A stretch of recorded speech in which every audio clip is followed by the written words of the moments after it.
Yes, og her har jeg lavet en flammekaster i piskel, og den ser ud på den måde, at til at starte med, så har jeg bare tegnet alt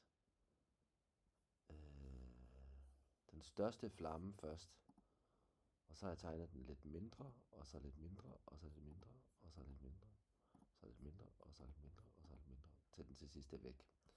Og det er fordi den her flammekaster, den har jeg så brugt som et våben i et spil.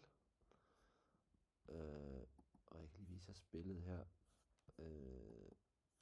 hvor hvis man går med piletasterne, så følger flammekasteren med manden her.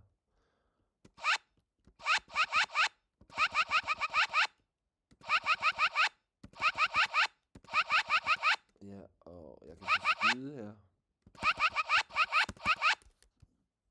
Yes. Og den må I også meget gerne kigge på senere, hvis I har lyst at lave en flammekaster i Piskelab. Det er nemlig sådan, at vi har juletema, og der vil det jo passe perfekt at lave nogle flammekaster eller noget ild.